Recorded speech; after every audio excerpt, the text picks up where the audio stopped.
Hello everyone. अगर आपको रहस्य, सच्चाई और अनकही बातें पसंद हैं, तो आपका स्वागत है कथालोक की दिलचस्प कहानियों में। यहाँ कहानियाँ पूरी तरह से काल्पनिक हैं। इसका किसी भी व्यक्ति, घटना या स्थान से कोई लेना देना नहीं है। कहानी का उद्देश्य सिर्फ मनोरंजन है। हालांकि किसी किसी को इसमें अपनी जिंदगी की झलक जरूर दिख सकती है, और वो सिर्फ एक संयोग होगा। आप सुन रहे हैं कथालोक की पहली कहानी, चेहरे के पीछे। अगर आपने अभी तक चैनल को सब्सक्राइब नहीं किया तो प्लीज इसे सब्सक्राइब करें और बेल नोटिफिकेशन को ऑन करें, जिससे आपको हर नए अध्याय का नोटिफिकेशन मिलता रहे और आप ये कहानी बिना किसी रुकावट के सुनते रहें। शुरू करते हैं हमारा 13वां अध्याय, अदृश्य निगाहें।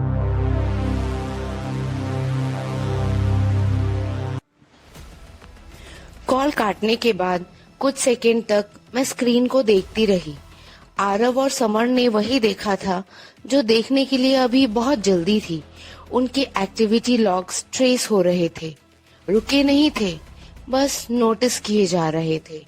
मतलब हम रडार पर आ चुके थे। मैंने धीरे से लैपटॉप बंद किया। उसी पल दरवाजा खटखटाने की हल्की आवाज आई। मैंने दरवाजा खोला।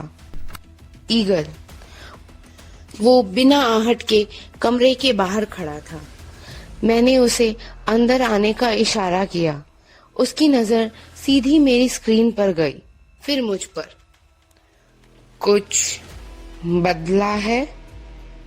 उसने शांत स्वर में पूछा। मैंने कुर्सी में बैठते हुए जवाब दिया। टेक्वस के अंदर मूवमेंट शुरू हो गया है। वो आगे बढ़ा। मुझे भी कुछ बताना है। उसके लहजे में सामान्य जानकारी नहीं थी, कुछ अलग था। मैंने पूछा, इन्वेस्टर मीटिंग? उसने सिर हिलाया। हाँ, राहुल से मुलाकात हुई। मैंने ध्यान से उसकी आंखें पढ़ी। 5 दिन बाद डिटेल डिस्कशन तय था, वो बोला। लेकिन अचानक आज शाम राहुल का कॉल आया। मेरी धड़कन हल्की सी बदली। क्या कहा उसने? मैंने पूछा। ईगल ने सीधा जवाब दिया, पार्टनरशिप ऑफर। कमरे में एक पल के लिए खामोशी फैल गई। इतनी जल्दी? मैंने पूछा। टर्म्स? माइनॉरिटी स्टेक, ईगल बोला, लेकिन स्ट्रैटेजिक एक्सेस के साथ। मेरे दिमाग में 2 शब्द घूमे, कंट्रोल, एंट्री। वह इतनी जल्दी क्यों कर रहा है? मैंने खुद से ज्यादा उससे पूछा। ईगल ने धीमे स्वर में कहा, या तो उसे एक्सपेंशन के लिए इमीडिएट फंडिंग चाहिए, या उसे लगता है मैं उसके लिए उपयोगी हूँ। मैंने सीधा देखा। या उसे शक है?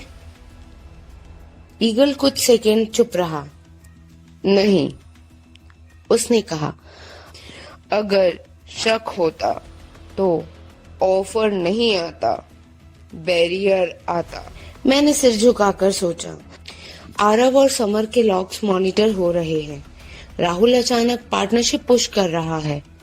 टाइमिंग कोइंसिडेंस नहीं हो सकती। मैंने धीरे से कहा, उसने कॉल में क्या टोन रखा?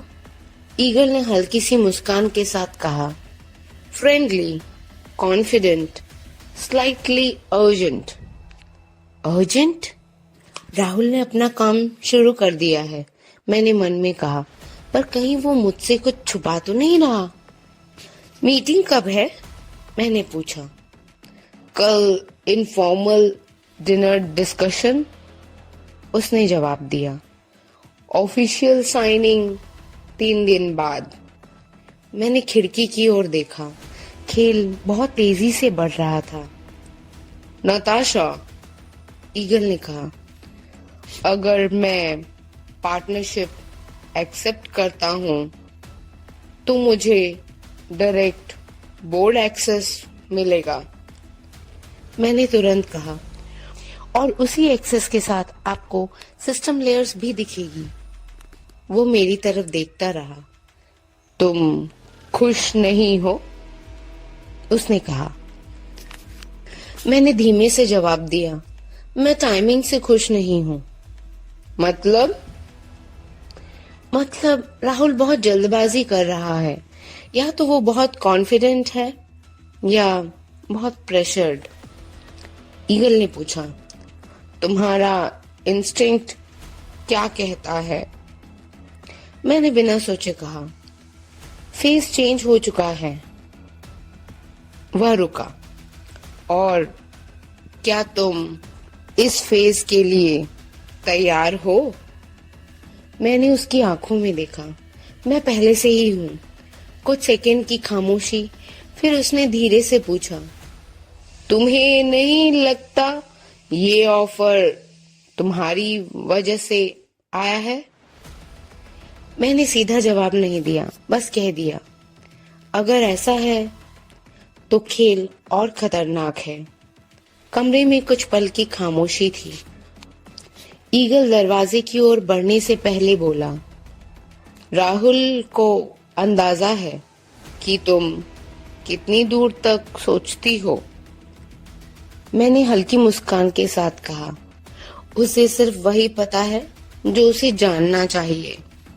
ईगल दरवाजे की तरफ बढ़ चुका था, लेकिन बाहर निकलने से पहले वह रुक गया। धीरे से मुड़ा। उसकी नजर सीधी मुझ पर आकर ठहर गई। फिर उसने बहुत सहज स्वर में पूछा, डिनर कैसा रहा? मेरी उंगलियां अनजाने में टेबल के किनारे पर कस गई। डिनर?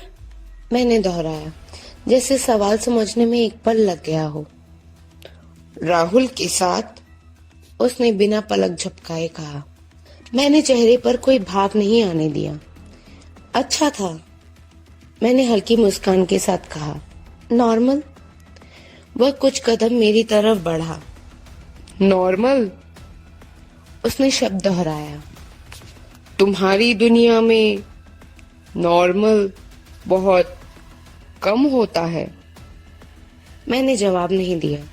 कमरे में रोशनी स्थिर थी, लेकिन हवा थोड़ी भारी। फिर वो ठहरा। आवाज इस बार थोड़ी और अलग लगी। अब जब तुम मेरी बेटी हो तो तुम्हारे हर मूव की खबर तो रखनी पड़ेगी। मेरी धड़कन एक पल के लिए तेज हुई। बेटी? मैंने उसकी आंखों में देखा।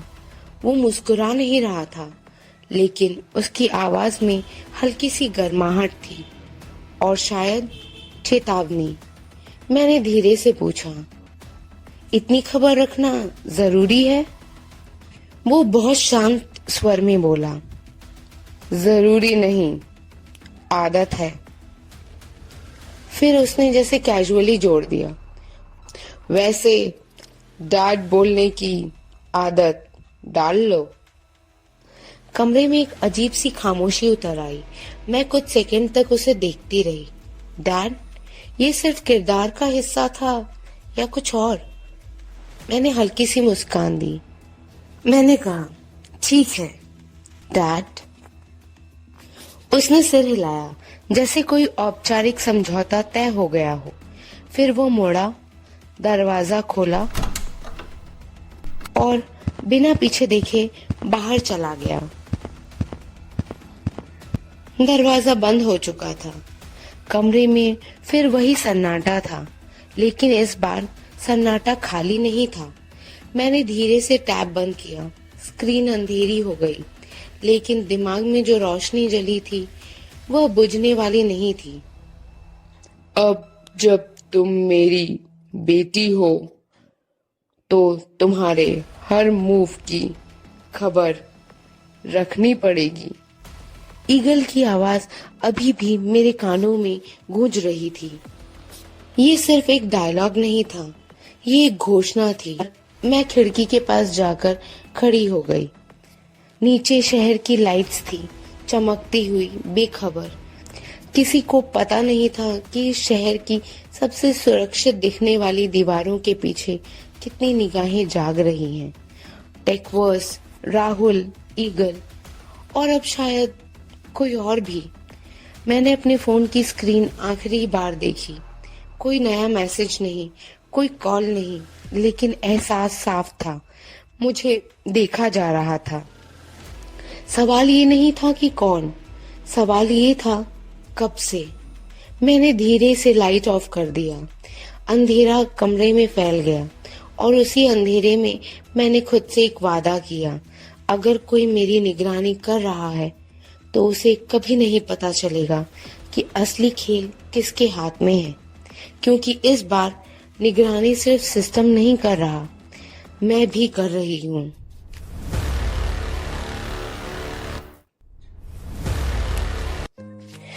ईगल को नताशा और राहुल के डिनर के बारे में कैसे पता चला? क्या सच में ईगल सिर्फ किरदार निभा रहा है या उसने शक की पहली चाल चल दी है? जानने के लिए सुनिए हमारा अगला अध्याय कथालोक पर। आपको ये कहानी कैसी लग रही है हमें कमेंट करके जरूर बताएं।